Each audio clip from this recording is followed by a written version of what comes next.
Alright, so welcome back, and today we'll be reacting to Chocolate Wine from 1723 by Max Miller.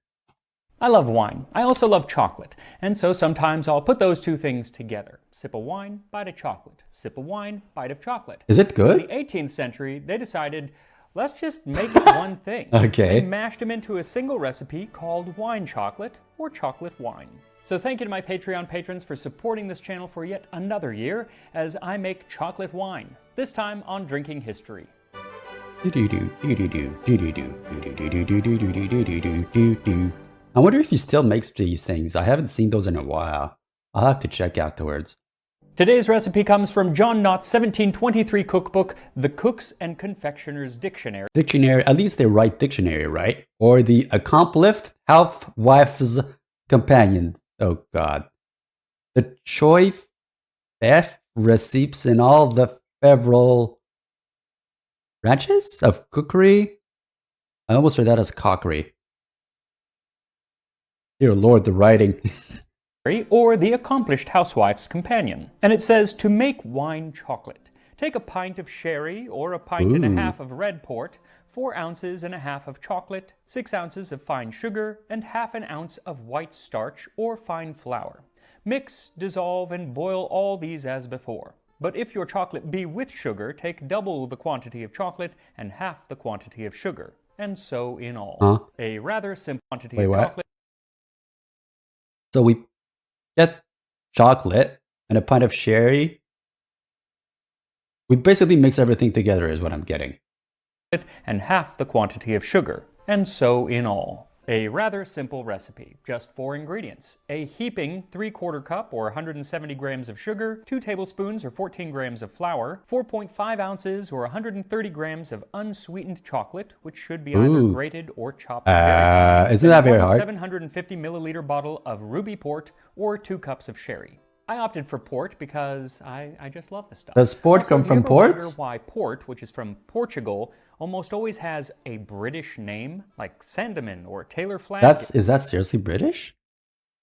Grams, Wires, and Churchill. Well, when I was in the city of Porto in Portugal back in October, I asked why that was, and it turns out that in the 17th century, Portugal would often ship wine up to Britain, but they didn't bottle it quite as well as we do today, and so it would very often go bad by the time that it got up there.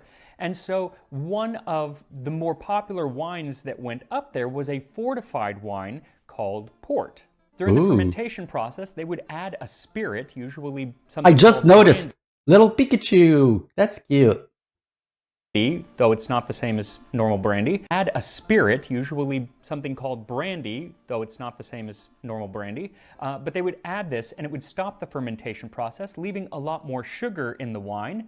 And it would also make it more alcoholic, but it would also make it last longer. And so that is the wine that became popular in England. And the people who were importing it, it became so popular that they just set up entire warehouses down in Portugal itself, and they were all from Britain. So most of the warehouses ended up being owned by British people. Anyway, I just so that's why it's named like British I've always things. kind of wondered, why is port named after a bunch of old English guys? Anyway, I love port, and so let's get to making this. So start by pouring the port, or sherry if you prefer, into a medium saucepan, and then whisk in the sugar a little at a time until it is well dissolved. Then sift in the flour and whisk that in as well, and then add the chocolate. Now, even grated fine, it is not going to really dissolve per se, but that's why we're going to heat it up.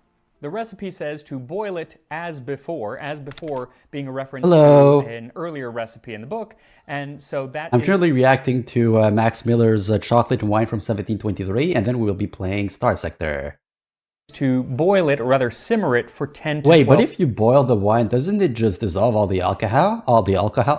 Alcohol? So what's the point of the wine if you're gonna, unless you're not looking to drink it with alcohol, I guess? The recipe says to boil it as before being a reference to an earlier recipe in the book, and so that is to boil it, or rather simmer it for 10 to 12 minutes. So set it over a medium heat and slowly bring it to a gentle boil, all the while stirring so the chocolate doesn't burn to the bottom. And once it starts to boil, keep stirring for about 10 minutes. And you just want a very low boil, just enough so that looks a lot like The chocolate you have for fondue. Or fondue, if you really want to be French. Bubbles come up, not a rolling boil like you were making pasta. Chocolate is, after all, a delicate thing. Now, after about 10 minutes, it should have thickened up quite nicely, and you can take it off the heat. What language do you speak, Tvini? And let it cool for a bit, but while it cools, it will thicken some more. So those skin things, I hate it. The heat and let it cool for a bit, but while it I hate those skin things, especially with the it does remove. Oh, really? What? Wait a minute. So does that mean the like turkeys or chicken my dad made with beer still had beer and alcohol in it, and I ate it as a kid? Huh? Or was that just for flavoring? Maybe it was just for flavoring. I don't know. Granted, 25% of 5% doesn't leave a lot of percentage, but okay. Then again, I'm also the type of person who drank some like non-alcoholic beers and got tipsy out of it. So I'm very lightweight, so I don't know. I never felt drunk as a kid though, thank God. So I guess it didn't really matter anyway. Drank alcohol as a child. Well, to be fair, it wasn't like in the beer. It was more like beer cans at the ends of the chicken or something like that, I think. Maybe? I don't know. I don't know. I don't know anymore. Yeah, I don't know if that's a let me... Anyway, I'll search for pictures after. Cools, it will thicken some more, so you want to keep it stirring. Otherwise, it will form a skin on top, and that's not very appetizing. Now, I was inspired to actually make this recipe after having a conversation with Christian de Vries, who was a finalist on Series 15 of the Great British Bake Off, one of my favorite shows. He was saying how he had tried chocolate wine at some point, and he wanted to make a tart based off of that recipe, and asked if I would make the actual recipe before he ended up doing the tart. So then asked if I would make the actual recipe before he ended up doing the tart. You mean the recipe of the wine? Chocolate wine at some point, and he wanted to make a tart based off of that recipe, and asked if I would make the actual recipe before he ended up doing the tart. So that's what I'm doing, and I'll put a link in the description to where you can watch him make that tart and get that recipe. And surely it will be a tart. I just realized he must keep his kitchen so freaking nice, because every single day, or maybe every few days, I don't know, he has to record in his kitchen. My kitchen would be fucking a mess. Tart fit for a king, as when this recipe was actually written, it was a drink fit for the king. Ooh. Wait, what did he say earlier? I forgot. In the description to where you can watch him make that tart and get that recipe. And surely it will be a tart fit for a king, as when this recipe was actually written, it was a drink fit for the king. Fair enough. I think chocolate at the beginning was also a drink for the nobles, too. In 2013, there was a hidden room discovered at Hampton Court Palace. Back in 2013, there was a hidden room discovered at Hampton Court Palace, a room entirely dedicated to the production of chocolate. Ooh. Now, the palace was originally built by Cardinal Thomas Wolsey in 1514, and the palace eventually became the home of King Henry VIII. Essentially, Cardinal Wolsey had kind of fallen from favor after being unable to get the Pope's blessing for Henry to get a divorce so he could marry Anne Boleyn. And since Henry had a habit of cutting people's heads off, Wolsey thought, hey, how about to smooth things over, I give you this palace. The thing is, it didn't really work because he still ended up getting charged with treason or accused of treason, and on his way to London to actually be formally charged, he ended up dying of natural causes. Anyway, well that's better. Ended up becoming one of the main residences for the kings and queens of England through the mid-18th century. But around the year 1689, the place was in dire need of an update. See, over in France, King Louis XIV had just moved in to the Great Palace of Versailles. In England, they still had this palace, which really hadn't been updated in about 150 years. So when William III and Mary II took the throne, they hired the eminent architect, Sir Christopher Wren, to give the place a much-needed facelift. This facelift was pretty comprehensive, and it included to give the place a much-needed facelift. Oh, fuck. I was trying to read what is said over here, but he died the 26th of February, 1725, aged 91? Oh, dang. Impressive. Hired the eminent architect Sir Christopher Wren to give the place a much-needed facelift. This facelift was pretty comprehensive, and it included a lot of updates to the kitchens and the addition of an entirely new kitchen, the chocolate kitchen. Now, chocolate was actually still pretty new in England at this period, and had only begun appearing in cookbooks a few years earlier. And it was extremely... I heard that when the well, I can't speak today for some reason. I read that when the conquistadors,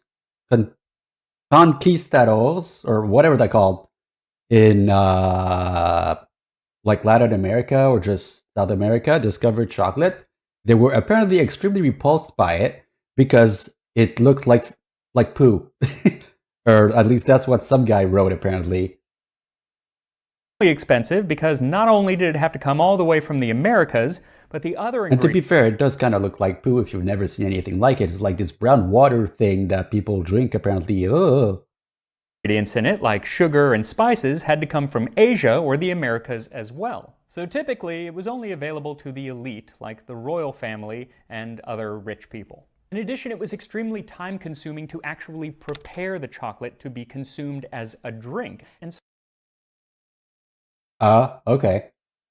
I'll read that later. So between the really family and other rich people. In addition, it was extremely time-consuming to actually prepare the chocolate to be consumed as a drink. And so between the really expensive ingredients and the laborious process, Christopher Wren decided it would get prepared and other rich people. In addition, it was extremely time-consuming to actually prepare the chocolate to be consumed as a drink. And so between the really expensive ingredients and the laborious process, Christopher Wren decided it would get its own kitchen, and it would be right at the back stairs of the king's own private apartments. Turns out King William III was a big fan of chocolate, but nothing compared to a slightly later king, George I.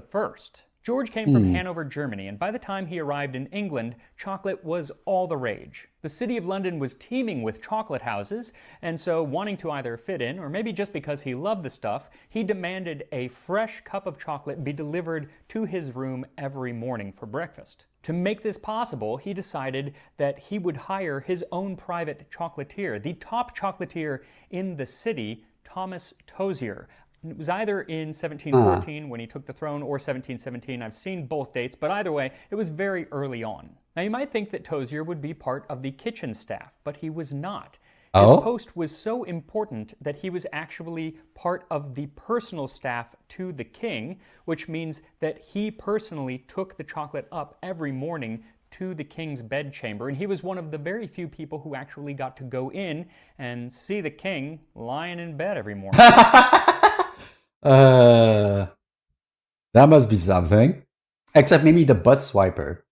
Did they still have butt swipers? He was actually so important that he even had the Although I'm surprised he wasn't actually making the thing.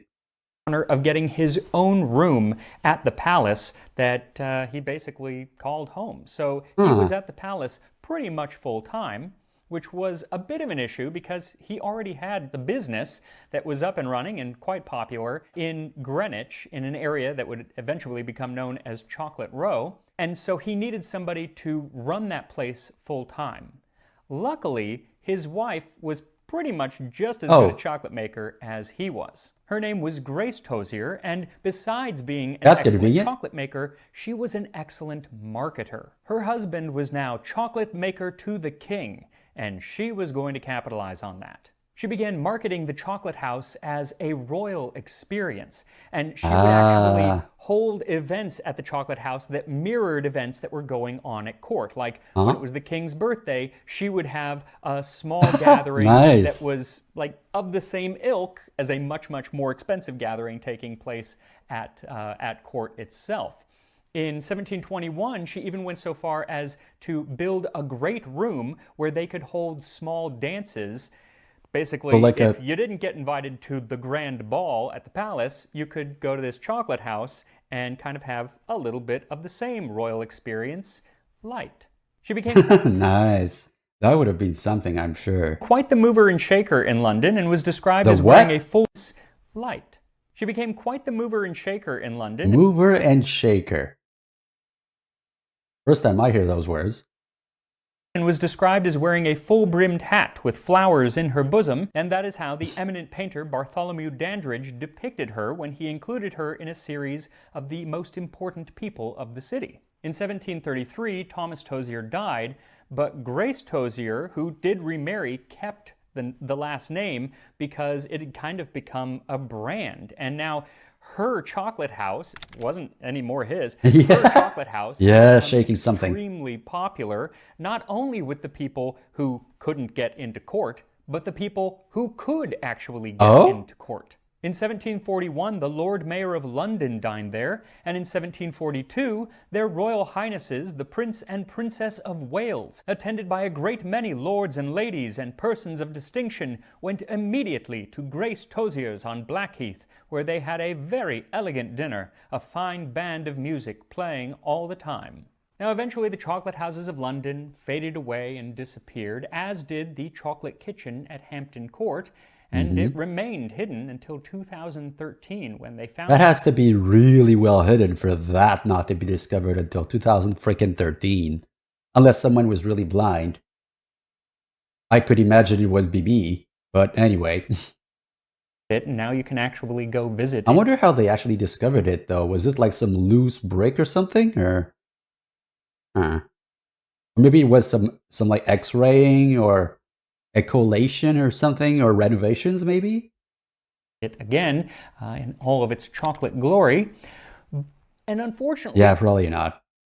There are no menus from Tosier's that still exist, nor any descriptions of exactly what recipes Thomas Tosier was making for the king, but it was... Wait, did he say before in the video about how it was discovered, or did he just say it was discovered in 2013?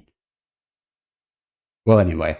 Very likely the same types of drinks that you find in cookbooks from this period, where the chocolate is... Don't X-ray buildings? No? Wait, does X-ray go over building? No, it probably doesn't, does it? Well, anyway, you get the point. A drink making for the king, but it was very likely the same types of drinks that you find in cookbooks from this period, where the chocolate is made as a drink, mixed with either water or milk, or very often wine, like the chocolate wine I'm about to drink. And here we are, chocolate wine from 1723. So it smells really good. It smells like super chocolatey in here. No shit. I think I put it into a wine glass because I thought chocolate wine, but I think that this would probably do better in a mug, especially because it should still be served somewhat warm, at least like a little above room temperature. Otherwise it gets too thick, I think. Now, yeah. It's warm and it's still pretty thick, but let's give it a try.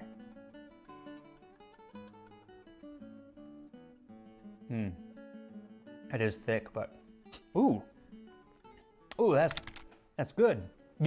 So at first you get the chocolate. That's what you smell. Okay. That's what you taste. But then there is that port, which is sweet in and of itself, but it has, I mean, it is still wine. And so it has that little bit of burn from the alcohol. Really thick. I wonder if I should make something like that one day. Oh God, the pause screen. Don't need very much. I think that, you know, probably the amount that I'm making could probably be a dozen servings. But really, really good and different. But I think anyone who likes chocolate and likes wine would really enjoy it. AKA it's not me. That hard to make.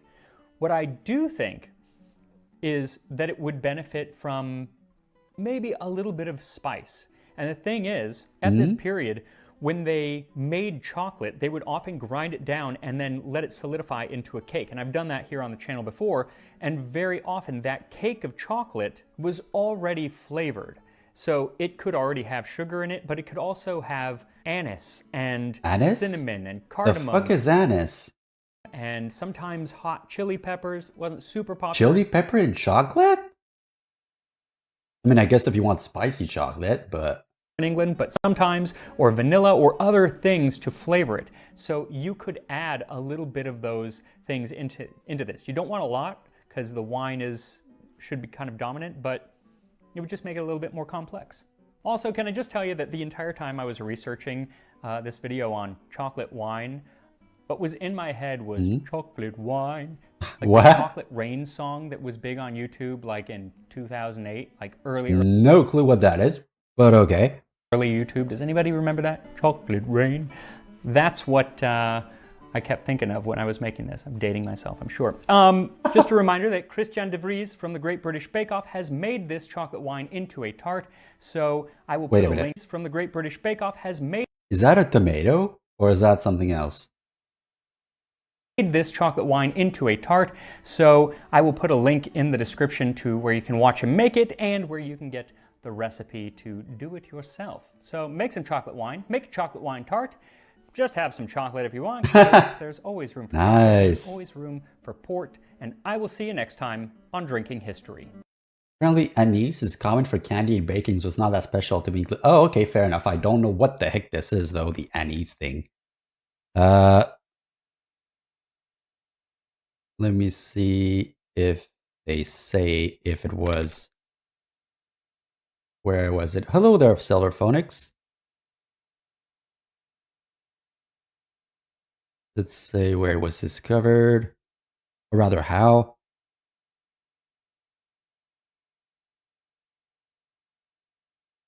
Come on.